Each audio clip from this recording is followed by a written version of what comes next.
Amy, thank you so much for joining us today. I'm really excited to have you on because I know that as we turn the calendar onto the new year, it's a time of optimism, a time of hope for a lot of people. And that actually might not be the case for everybody, given whatever circumstances they're dealing with in their lives. But knowing that you are a coach and that you talk a lot about the topic of joy and creating happiness in our lives. Is there a baseline thing that people ought to be doing this time of year to create more of that joy and optimism in their lives? Yeah, that's a great question. I'm so glad you asked, Stuart. I think one of the very actionable things that people can do right off the bat if they want to create more joy in their life is to focus on what they're grateful for. Gratitude has been statistically proven to drive happiness. And so, a simple, very tangible thing that people can do when they get up every morning is to just think of three specific things that they're grateful for that are going well in their lives. I tell people to say it out loud or write it down on a gratitude list. But if we start the day with gratitude and we make a point of focusing on what am I happy about? What's been going well for me? What am I grateful for? Even if not everything's going well, what are these couple of things? It gets us in a perspective of choosing to see the good and not focus as much on the bad. And so then throughout the whole day, we're almost looking for it. And so if we start our days that way with gratitude, that's something for sure. Lots of other things. I guess just one other quick thing I can share is to acknowledge our efforts instead of our results. I think so often we're in the middle of a task or a project and we're not done yet. And we get very down on ourselves like, why can't I figure this out? Why can't I get to the answer? Why can't I get this turned in? And we miss all the work we're doing. And so if we're not at the destination, say, I'm going to choose to enjoy the journey and just choose to be proud of myself for doing my best and putting in my effort and my time. And I'm not going to grade myself on the results until later. That kind of helps us feel more joy and more inspiration as we're going through maybe a long project that's kind of feeling never ending. So those are two things I would share with you. I am so glad you kicked us off sharing that because this is a time of year where people are thinking about their goals. They're going to make 2025 their year, or maybe they're not shooting for that type of ideal. Maybe it's more like I just want to improve my situation, and there's a lot of pressure for us to take on these big goals like this is the year I'm going to write the book, this is the year I'm going to lose the weight, this is the year I'm going to pay off the debt, whatever the thing is. We get so caught up on getting to the end destination that Yeah. we often miss how much good we're creating just by showing up for ourselves each and every day.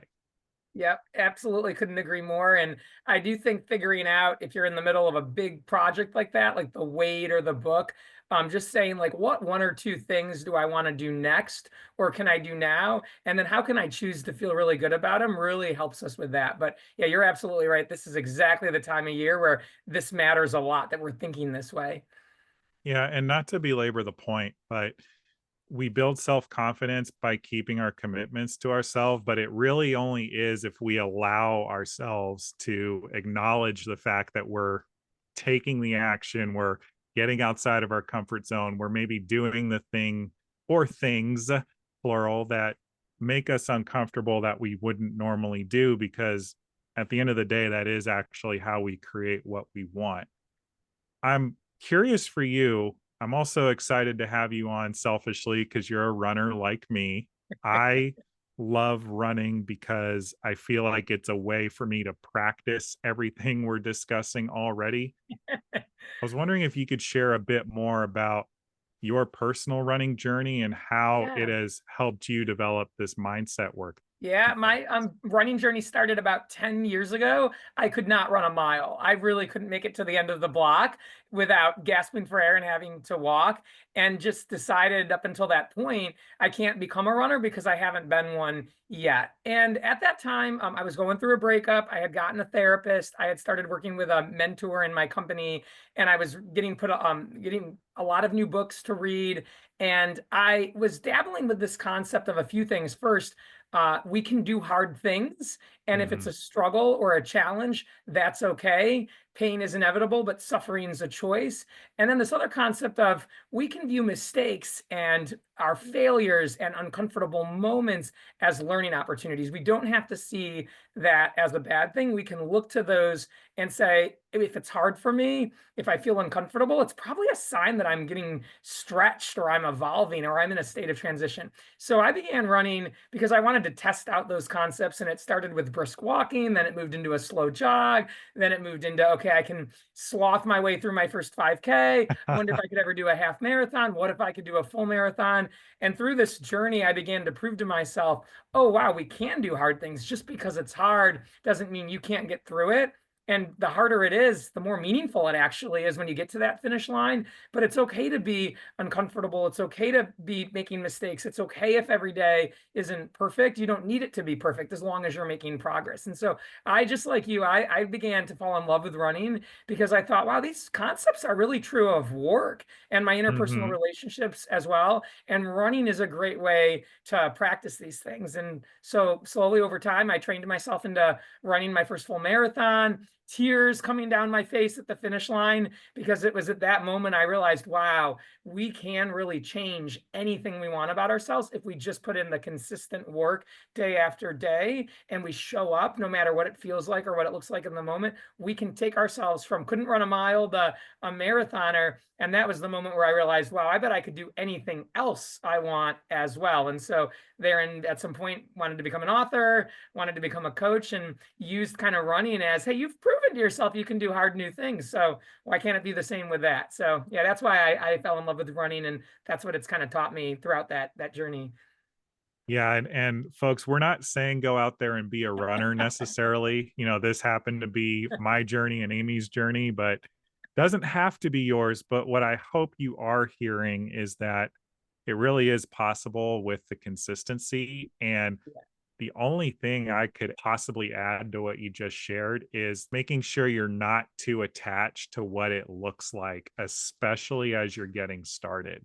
And so often we I'm just using basketball as an example because it's the first thing that came to mind, but we think in our mind of like LeBron James or Michael Jordan playing basketball, and they are the 1% of the 1% of the 1% in their field. And we use that image to make ourselves feel bad about ourselves and then therefore don't get started. But what I think you said that I was hoping you could elaborate on is that pain is inevitable, but suffering is a choice. I wanted to go back to that because it felt so critical. Can you elaborate on that and why it matters to the listeners? Yeah, I can definitely elaborate on it. This was something I wrote about. I've got two books. I wrote about it in both books. Viktor Frankl, he was a prisoner of war during the Holocaust. He wrote a book called Man's Search for Meaning. And one of the things he talked about while he was in kind of enslaved in a concentration camp was, they've taken everything from me, but they can't, the one thing they can't take is my ability to choose my response. I have the full control of that. And so they can strip my family away from me. I may die in here. I recognize that. They can, again, take everything, but I still have control over my response. And I remember reading that story and Viktor Frankl's examples of that in Stephen Covey's book, Seven Habits. And my life changed kind of after this point. I began to realize, my gosh, what we can't control is all these things that happen to us, but we can always choose our response. And so we get a choice in how we feel about what's going on for us. And running was a great way to test that. But there are a lot of other painful things that happen in life, interpersonally and professionally. And it's kind of neat to say, all of those things, they may hurt, but it's my choice to suffer. I get to choose how I view them.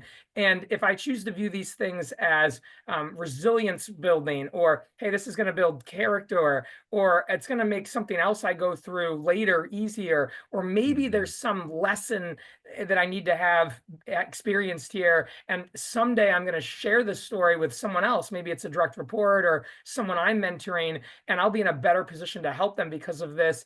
it doesn't then feel as painful. It Yeah. feels that maybe there's a cause and a greater purpose. And so what I hope people know is that if you're in pain in any area of your life, you do have the ability to choose that response. You have a choice in how you choose to think about it. And you do get to say, maybe at the end, this is going to end up all right, or maybe I can learn something from this, Mhm. or what is good that's possibly happening here. And when we choose to view it that way, it just doesn't seem as painful. That suffering component kind of leaves us a little bit. I figured if Viktor Frankl can do it from a concentration camp, I can probably do it here in my present life, which is not that bad. And as I tested it out, I proved that Victor is right. We do have a choice. Yeah, and what I feel like I'm hearing you say, Amy, is that at the end of the day, the events, the actual events that occur in our lives are neutral, and it really is the meaning that we assign to them that really makes a difference, not only in our outlook, but whether or not we suffer. And the inverse of that, which is what you're talking about, is, like we can choose whether or not something is going to be an empowering learning opportunity or if this is going to be the end of the story. I love how you worded that. That I just couldn't have said that better. Ultimately, you're right. The event is neutral. We assign the meaning and kind of put it through our own filter. This must be good. This must be bad. I just recently was talking to a client that said, they're wanting me to take on all this additional responsibility at work. They're not offering me any more pay. I really don't have the time for this right now. It kind of feels like they're setting me up to fail. I'm supposed to just juggle all these balls. And I don't know, maybe I should be in an environment where I'm more valued for my work. And I just saw that completely differently. At a minimum, I thought, well, there's definitely multiple ways of looking at it. But my reaction was, wow, what a great opportunity that you get to meet these other teams and kind of dabble in another group's work and get to know this other division. What if they're not trying to set you up for failure, but a future opportunity and a promotion, and give you this chance to learn a totally new skill set? You'll be able to put this on your resume.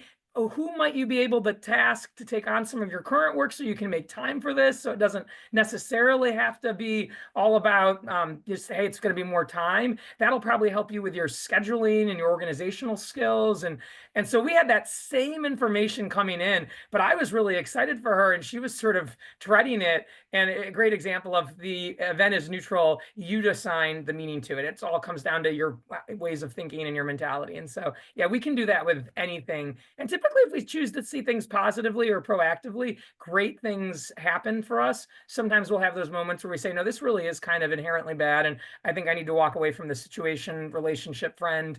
But oftentimes we can find good in things if we just say, I'm going to make a point of looking for it. So I'm so happy you said that. So your most recent book was called The Six Habits of Powerful People. Is what we're describing one of the ways people harness and develop their personal power? Yeah, absolutely. One of the habits, it's an acronym, all the letters stand for something. S is stay securely strong. And in that habit specifically, it's kind of the way the book ends. So it talks about all these various things that we can do to establish joy and control and success in our lives. But I really wrap up by hitting home this point that you have a choice in everything. You have a choice in hanging on to things or letting things go. You have a choice in forgiving other people, forgiving yourself. You have a choice in how angry you get. You have a choice if you carry out the old programs that you were taught in childhood. You have a choice with the company you keep and who you let into your life. And so if you're going to really work to follow the habits to live this great life, at the end of the day, what that's going to require, again, is realizing you've got a choice in pretty much everything. And if you don't recognize that and know that, none of it's going to really work. And so, yeah, everything we've discussed so far does show up in the habits a lot. The whole book, really, my goal is to help people know that they're in the driver's seat. Life's, in my mind, only 10% what happens to us. It's 90% how we respond to it. And so it talks through some of these patterns of, hey, how do I choose gratitude? How do I choose to move forward even when there's some pain in my life? How do I kind of get more in control of my brain so that I can execute against all of my wildest goals and dreams and really establish that life that I've been thinking about since I was much younger. So yeah, this is absolutely all in the book, 100%. I love it. I love it. And I feel like a lot of the coaching I do with folks is very similar. It's what is the event? How are you viewing it? Offering a reframe if possible, like how did this thing happen for me? And then what's the next plan of action? How are you going to respond, whatever the case may be? Yeah. And so I'm thrilled to hear that we're basically speaking the same language with what we're doing with folks and supporting them. And maybe for some of the listeners here who are maybe feeling a little bit lower, maybe listening to what we're having to say and like, yeah, Amy and Stu, this is okay, but like, you really don't understand my life. Like, you really can't possibly understand what my circumstances are. I get it. Like, I've been there. I'm sure, Amy, you have been there too. My darkest days have been really dark. I'm curious, where do people get started, especially if there might be some type of skepticism? Yeah, I do think, and you kind of said it best, just starting somewhere is really how. I think as we do that, like, can I just get started?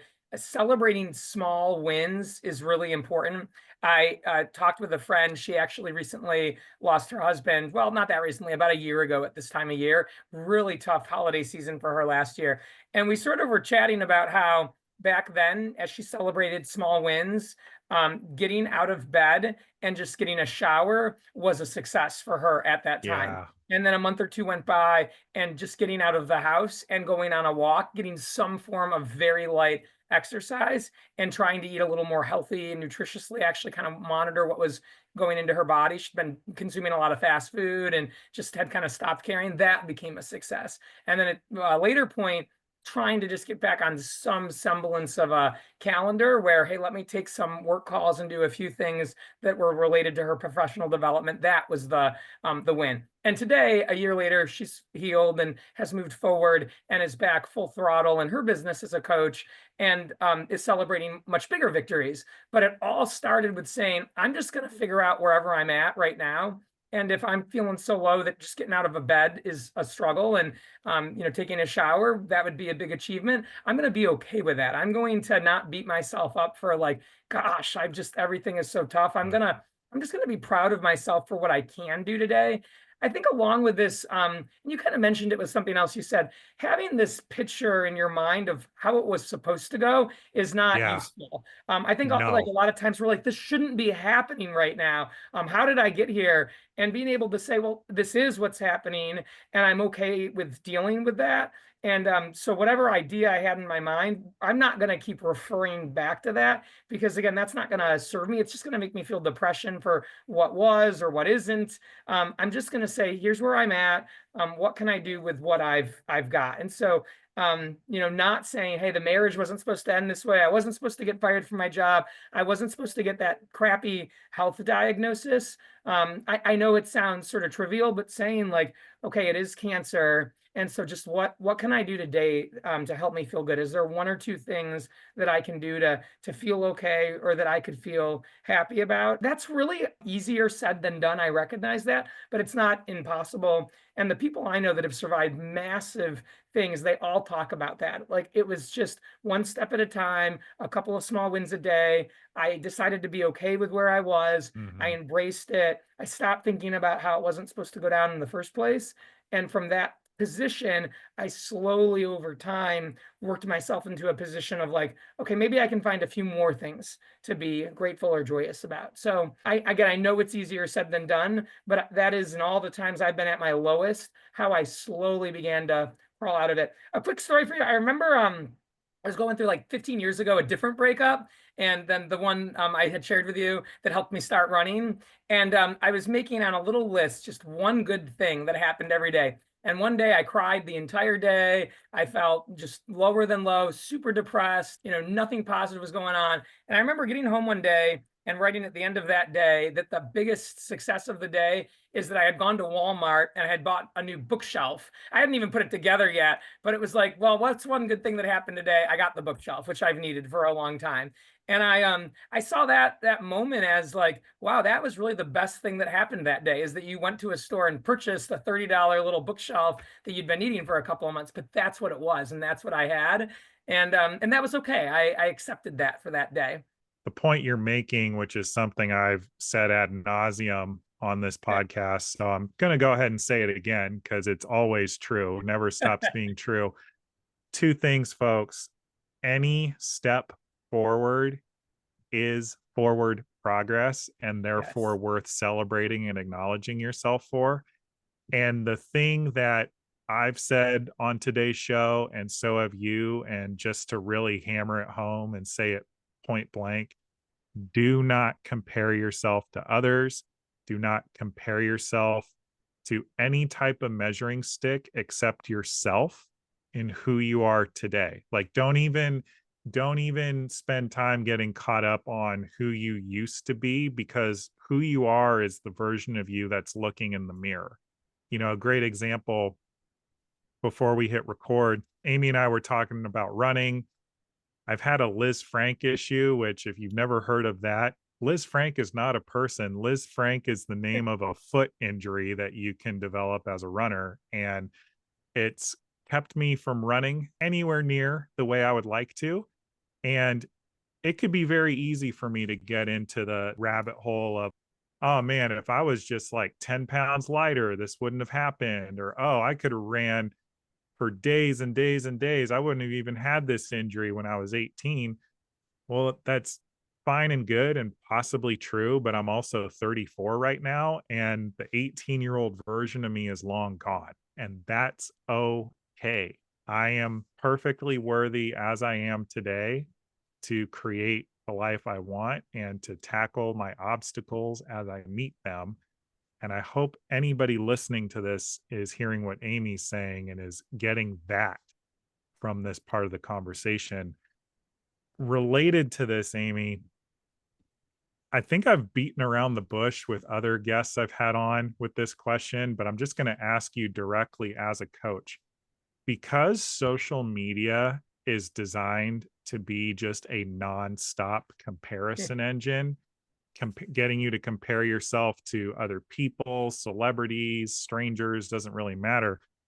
Have you ever straight up advised any of your clients to stop using social media altogether? I haven't said that specifically, but I will tell you a few things I have said. And it comes down to people really paying very close attention to how things they're exposing themselves to make them feel. And so it might be scrolling through the internet mindlessly, definitely could be social media, could be something they're watching on TV, might be a friend that they're hanging out with and gossiping with, or coworkers. But to really say, like, how do I feel when I'm with the people or doing this thing? How do I feel afterwards? If I have these goals in my life or these things I want to achieve, do I feel more or less likely to achieve those and go and conquer those after I've spent time with this thing? And anything that someone realizes, hey, I just don't feel good about myself when I'm around this person or this thing or that activity, cut it out of their lives. And so I can't quite say, yep, just get rid of social media, because that's an individual choice I think we all have to make. But what I do think is, if someone is really honest, and I mean, truly be honest about it, really dig into it, really ask yourself with full vulnerability and authenticity, is this helping or hurting me? Does this serve me? Does this light me up inside and make me feel terrific? Or does this take something away from me? And do I put it down and kind of feel like, man, I'm fat, I'm ugly, I'm not as good as these other Yeah. people. Like, if you kind of can honestly say that's what's happening, then absolutely I would unplug that thing as fast as possible, deactivate it, cancel the account. When I was younger, I used to read beauty magazines because so many of Sure. the women I knew were doing it. Glamour was probably the most common one. And just people had them in their homes and whatnot. And oh, there's going to be great makeup tips in here. There's going to be great fashion advice. You're going to get everything you need. And I got about 5 pages into a few of these magazines a few times.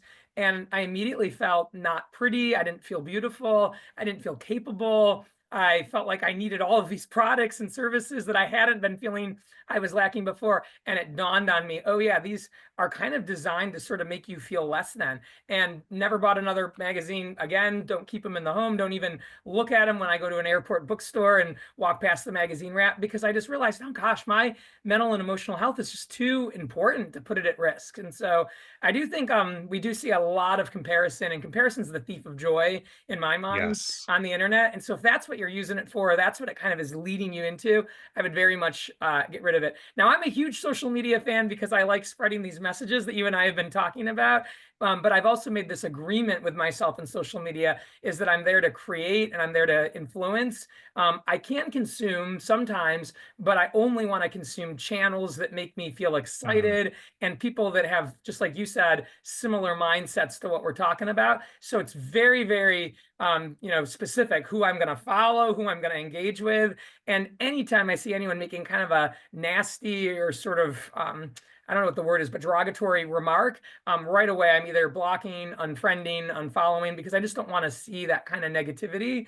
And so I'm very on top of saying, if it's in my feed and it makes me cringe, then it has to leave. And I can do that with my controls. But I will not sit and kind of look at things over and over again that make me feel anything other than I'm capable, I'm worthy, I'm valuable, I'm loved. And I think that is what social media does do for a lot of people. So if anyone is kind of almost suspecting that might be what's going on for them, no harm to say, I'm just going to take a break for 30 days and see where I'm at. But I think for a lot of people, if they took a break for 30 days, they'd start feeling better and they would say, I don't want to use this. It's a dependency. I need to put something else in its place.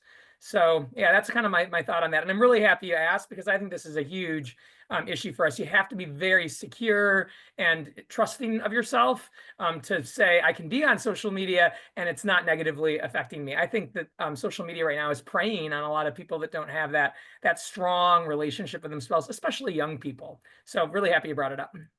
Yeah, yeah, and it's really all there to kind of funnel us into making purchasing decisions Yes. based on some sense of lack or feeling less than. And Yes. so I hope that the listeners have heard everything Amy just shared, because it's true. And on top of it, a lot of what you see is not real, folks. Like it just is. Like, so many photos are photoshopped. That person that has that absolutely perfect body Yeah. probably doesn't even look that good in real life, right? Take everything with a grain of salt to the best you can. And again, can't stress this enough. You're only in the race with yourself at the end of the day. And Yeah. so, as long as you're happy with yourself and content with who you are, that's actually what matters. I love that you said that. One of the quotes in my second book, it's that two things bring us great unhappiness: focusing on the past or living in the past, and observing others. And I think both of those things we've kind of talked about a little bit. I believe that focusing on anything that's outside of our control brings us unhappiness. It kind of makes us feel powerless.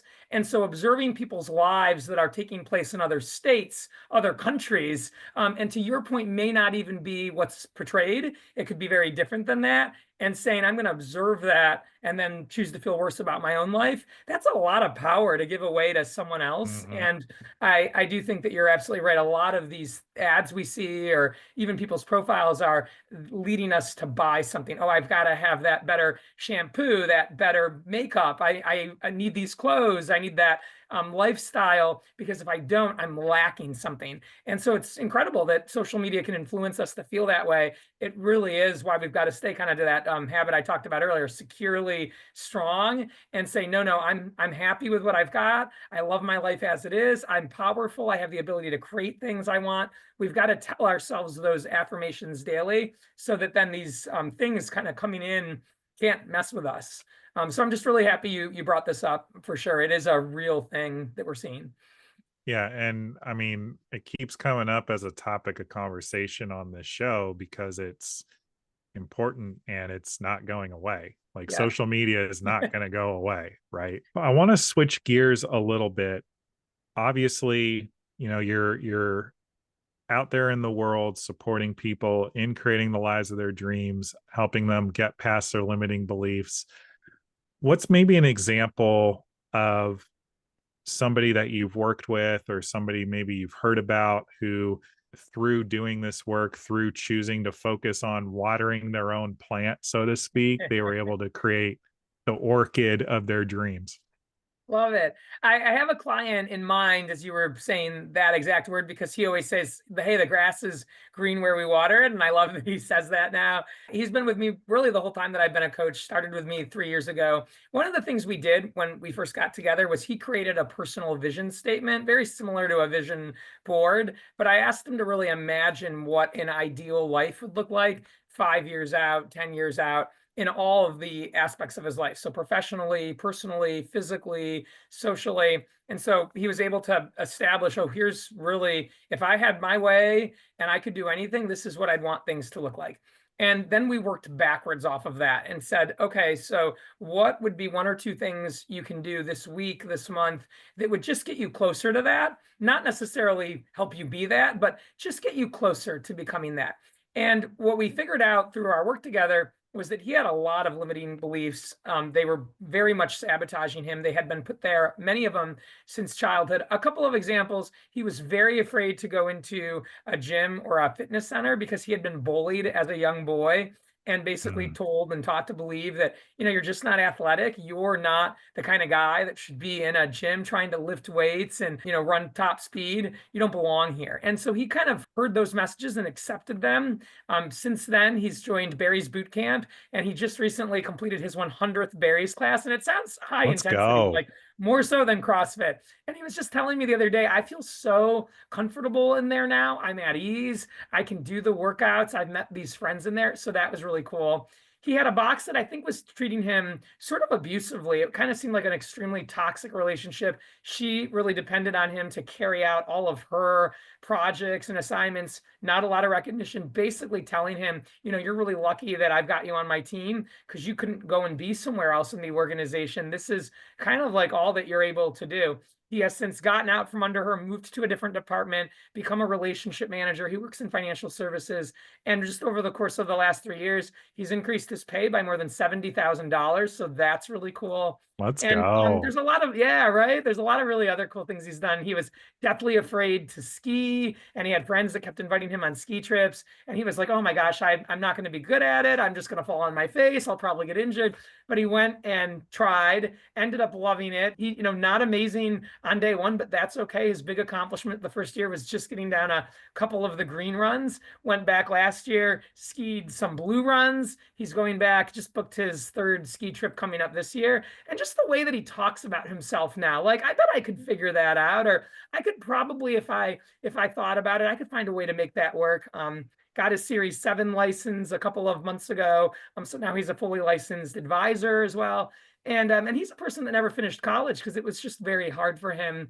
And so it's really cool to see someone like that saying, I can study for a series test to get pretty difficult securities licenses. So it's really fun to see. You started with a vision statement. We talked through these limiting beliefs. You realized you could put new beliefs there. You focused on just identifying one or two small things per week. And now 3 years later, we look back at your life. You've got a completely different set of friends, a completely different job. You're doing things physically with your body you never thought possible. It's really cool to see like just the guardrails have come off. And now he talks about all the things he's still going to do in the future. So he's probably one of my biggest success stories. I really love working with him. But really, it all started because he was so open to changing his mindset and Mhm. actually going back and saying to himself, what if these things I believe aren't true? Like, what if some of these paradigms I've been working with my entire life have been deceiving me and I really am a lot more capable than I thought? And of course, my answer to that was, of course, that's the case.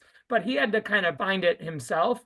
And Sure. so I was able to hold him accountable on just, hey, what are we doing this week to test out these new ideas? Like, can we just go to the gym to just ask questions about the membership? And so it started with some very small baby steps, ended in something really massive. If you look at it, 3 years at a glance, then you can really see that he's completely transformed his life. So anyway, that's probably my favorite success story. What's maybe the biggest thing you had to unlearn in your own life? Oh gosh, there are so many. I think we've talked about a few of them. I really believed that if something was hard at first, it wasn't for me. One of the stories I Mm, wrote about in my second book was how I went to basketball tryouts freshman year, didn't make the team, came home crying, and I'd been caught. I really wanted to play basketball. I was no good. Kobe Bryant, by the way, talks about this as well. His very first summer playing basketball, apparently he didn't make a single shot. He was just pitiful. And then went back for his second summer, did a lot better, continued on, and did much better. And so Kobe Bryant, as we knew him at the end of his career before he sadly passed, I mean, he was just the GOAT, the greatest of all time. But he made sure to always point out, like, I wasn't gifted with it. I wasn't born with it. My first summer when I was 10 years old, I was horrific at basketball, but I had a love for the game and the sport. So mhm. everything we see at the end was not, that was a work in progress. And he would work, multiple hours a day at it. And so I was very afraid to start running and skiing myself because I was told when I didn't make that basketball team not to go back and try sophomore year. And I didn't know any better. I didn't push back. So I Mm, accepted that, never tried out for the team. And now looking back, I think to myself, absolutely, I should have gone and tried again, practiced all summer, not viewed that as a life sentence, gone back, gotten better, tried again sophomore year. Who knows? I could have developed those skills, but it never got tested. And I really came into my adult life thinking that if things were hard or difficult, I'd shy away from them. I would just decide, oh, that's, that game we played at the bar, whatever it was, darts or pool. If I couldn't win right away, I would just be like, now let's do something else. So I actually had to really unlearn that that's how life is supposed to be. I had to relearn this concept that we're not born with it. The mhm. stars, I think you mentioned LeBron before, LeBron, Seth Curry, they all talk about it takes work, it takes effort. We're not just gifted, there's some of that, but I have to, spend, 2 hours after every practice shooting three throws on my own to get to where I am. And I choose to do that because I want to be exceptional. And I'm not getting blessed or gifted anything. I have to put in that time. And so I'm saying, hey, it's okay if you have to put in a lot of time and it's not coming naturally, and it's not supposed to. And we can make progress. We can change how good we are at things by simply practicing them. It sounds obvious, but those were not things I believed. By the way, I dropped my major in college, biology. I wanted to be a doctor, and bio and Mhm. chem and calculus, really tough freshman year. And I got right out of it, went to political science and philosophy because it was easier. And yeah, the unlearning that philosophy of if it's hard, I better find something else. That was really, really difficult. It felt wrong. But now I like my new beliefs much better because it's made so much more possible. So that was probably that was a big one. That was very tough to unlearn. You probably became much more joyful when you started just measuring yourself against yourself and continuing to take action. Yeah. And I wasn't thinking, oh my gosh, I'm supposed to be as good as someone that's been practicing for years, or I'm supposed to just be good at it because, well, gosh, I'm just supposed to be good at things. I'm a perfectionist. You're right. It was so much more fun and joyful in the moment to say, did I do my best today? Did I give it my all? If so, then I'm going to feel thrilled. But at a minimum, I tried. I showed up. I did something. And gosh, not everyone's able to do that every day. And so go me for just like attempting it. Yeah, it became much more fun because there wasn't this gold standard of like, you've got to get a 100 or you've got to get an A or you've got to beat out the others or you have to be number one. It was like, just be there showing up and try, Yeah. and that became success. And that actually then became the motivation to go back and try again. And at some point then I did get the A or I did do really Mhm. well. But that was no longer the goal. If that happened, then that was just some kind of happy byproduct. And so yeah, we get to decide what success is for ourselves. And so just choosing to define it that way, that's really, I think, where the joy comes for us, is picking things that we have control over. And yeah, things like, hey, did I just do my best try? Did I show up? Yeah, I think that's spot on. And folks, you can create this for yourselves as well if you're committed to it and if you keep choosing yourself each and every step of the way. Yep, it's so true. Amy, I want to be sure that folks know not only where to pick up copies of both of your books, but also where can they continue the conversation with you offline? Where's the best place for folks to get in touch with you? I'm chuckling because I am on social media, but hopefully most of the listeners you have use it responsibly. Amy M. Chambers on Instagram. I'm also on YouTube as Coach Amy Chambers. My website is amymchambers.com. On my website, you can buy both books. I actually have a discount code for the holidays. I'm running Habits 15, takes 15% off the Habits book. Virtues 15 takes 15% off the Virtues book. I ship out almost every day. So if someone wants to order them on my website, I'll sign the book with a little personalized message. You can also buy them on Amazon. And then, yeah, LinkedIn, I'm under Amy Chambers, Coach Amy Chambers on Facebook. Lots of ways to get in touch. And on my website, there's a calendar. So if someone wants to schedule time with me, they can do that. There's also a contact form. It'll shoot a message to my box. So I'm very accessible out there in all the places. Yep. And folks, I know we did just dog on social media for a while, but be sure to follow Amy on all the relevant platforms and continue the conversation for yourself. I mean, she's been an amazing guest today. Be sure to grab a copy of both of her books to support yourself in creating a more joyful, happy, fulfilled life. And as always, we'll make sure all of her contact info and links are made readily available in the show notes below, wherever you are catching today's podcast. Amy, before we wrap, I want to acknowledge you for just being just an oh my goodness level of energy, just positivity, just infectiousness that I think we can all use during this time of year. And I know that you're out there making a difference for people, and you made a difference for me today. And I know that you are for whoever is going to listen to this. So thank you so much for being here. And final question that I ask everybody: what are you acknowledging yourself for today? Wow, that's a great one. Today actually was a difficult day for me, but I came to your show. I made it to a different show actually earlier today. I made it to my clients on time. And I also made it on my workout. And that was a lot to juggle for me with just, keeping the house clean, making the bed in the morning, preparing my own lunch. And so I'm really happy that I was able to show up to the places I said I would be, keep my commitments to you, keep my commitments to my two clients I saw today, keep my commitments to myself. And that is really important. You mentioned it earlier. Keeping commitments is a big deal. And so I'll acknowledge myself for being where I said I'd be at the time that I said I'd be there, even though there were things going on in the background. So thank you, Stuart. Yeah, 100%. And folks, this has been another episode of your Inside Track to Success. We'll catch you next week with another amazing guest or message. We will see you there.